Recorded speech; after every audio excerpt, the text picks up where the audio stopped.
Welcome back, my first grade writers. Before we begin today, I'm going to ask that you grab your writing folder with your how-to writing in it, along with a pencil and some crayons. If you need to go grab this, you can press pause in the bottom corner of your video. And when you come back, you can press play and continue on where you left off. So go ahead and go grab your writing folder with your how-to writing in it, along with a pencil and some crayons.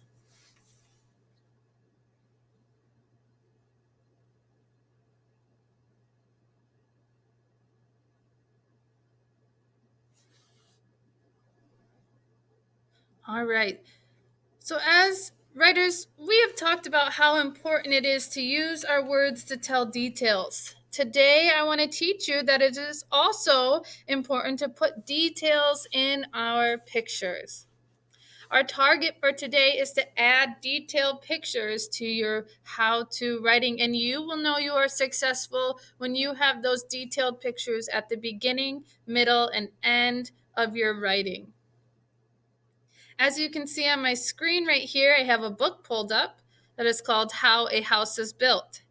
As we read it, I want you to pay close attention to the pictures. Ask yourself, how does the author use the pictures to teach us? Afterwards, we will go ahead and talk about some of your ideas. So this is the book that we are reading today, called How a House is Built by Gail Gibbons. Many people live in houses. There are many kinds of houses. They are built with different materials. We have log cabins, stone houses, adobe houses, cement block houses. Houses are built in many shapes and sizes too. We have a brick house, glass house, and a frame house. This is how a wood frame house is built. First, an architect draws plans. Architect. The architect recommends a general contractor who will be in charge of building the house. During the months ahead, the general contractor will hire all of these people to complete the project. We have a general contractor here, our surveyor, a heavy equipment operators, foundation drillers, well drillers, septic system crew, carpenters, plumbers, mason, electricians, heating specialists, drywall crew, painters, and landscapers. That is a lot of people you need to build a house. The general contractor makes sure everything is done according to schedule. At the construction site, the surveyor measures for the foundation. He hammers wooden stakes into the ground where the corners of the house will be. A well is being drilled. So here you can see we have our surveyor and our transit, which is our little machine here that our surveyor is using. The heavy equipment operators come rumbling up the road. They dig a hole where the foundation will go. The foundation will support the weight of the house. We have our bulldozer, our heavy equipment operators, our dump truck, and our payloader. Next, the foundation builders arrive. They dig trenches around the edges. Then they line the trenches with boards to make the form. Trucks move into place and pour concrete. So we have our form, our foundation builders, and concrete trucks. When the concrete is hard, the boards are removed. This is the footing for the foundation. The footing will give the house a firm base. We have our footing right here. Then the foundation builders build forms on the footing for the foundation walls. The concrete trucks come and go to fill the forms. The concrete floor of the basement is poured and smoothed over. So we have our gravel, our drain, our bull float. The forms are removed when the concrete is hard. Tar is smoothed on the outside of the wall so moisture can't get inside. Then the bulldozer pushes or backfills the dirt up against the outside of the foundation. Here's tar.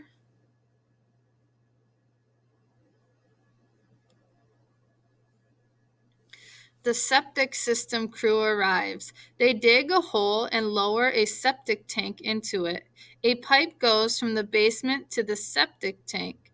The waste from drains in the house will flow into the septic tank. So we have our septic tank, our septic system crew. Here comes the carpenter crew. Out come their tools. They bolt down boards called the sill to the top of the foundation. Then they hammer heavier boards called joist into place. We have our carpenter crew, our sill, our joist, our beams, our header.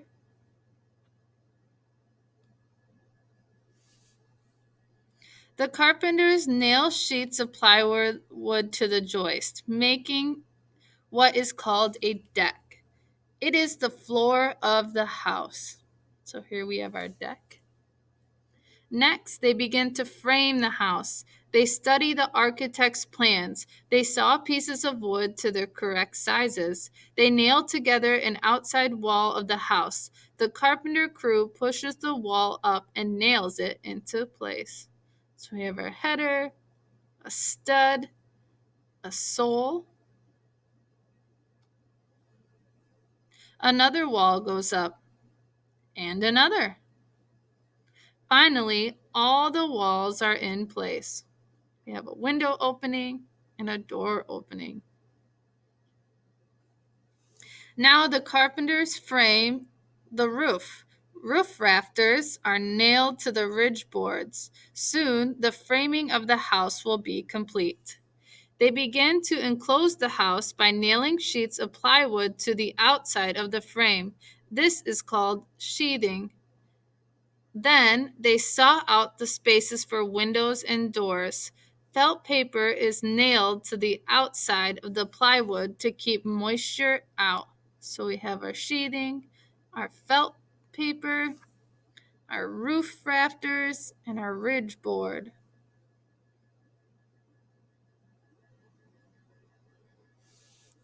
On the roof, a carpenter is busy nailing down the shingles. Another carpenter nails clapboard siding to the sides of the house.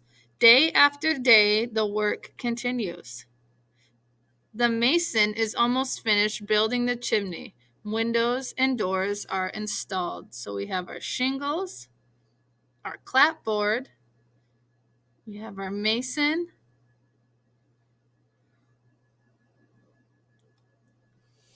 inside the house, interior walls are nailed into place. An electrician runs wire through the walls to outlets and switches.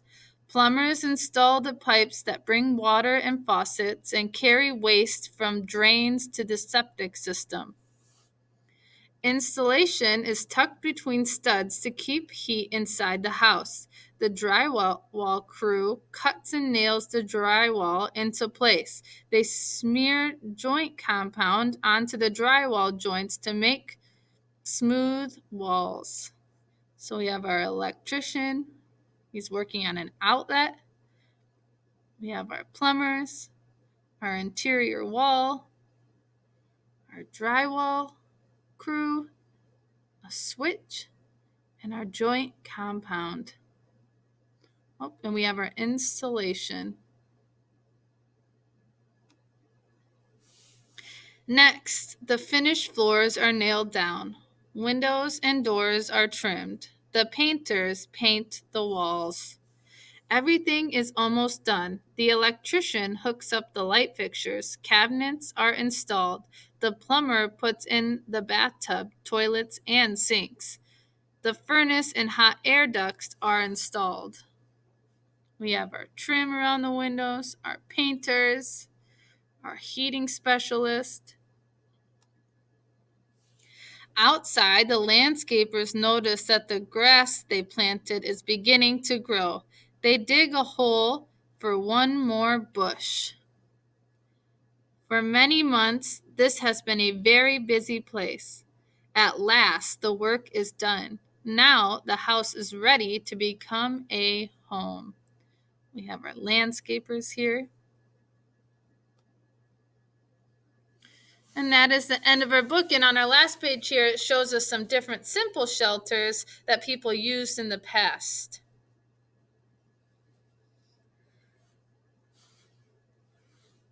Authors of how-to books like Gail Gibbons wrote here in our How a House is Built use pictures to teach the reader, not just word. Detailed pictures can help the reader understand even better how to do whatever the writer is teaching them. So in our book, what were some ways, I'll flip back through my pages here, what were some ways that our author used pictures to help show the reader how something is done, and in this case, how a house is built? So what are some of the ways that this author used these pictures?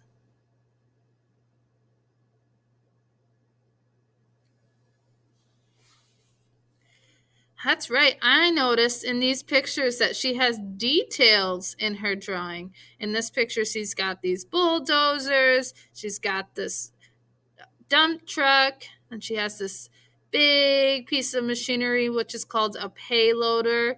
So she's using all of these details throughout her book. Do you see anything else that the author is using in this book?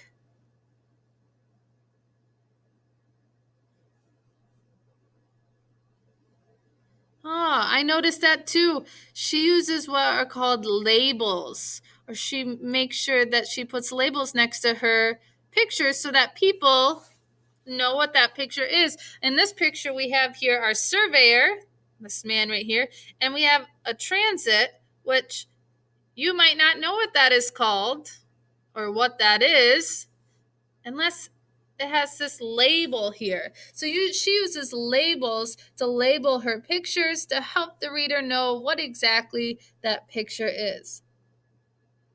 Is there anything else you noticed throughout this book that the author did specifically with her pictures?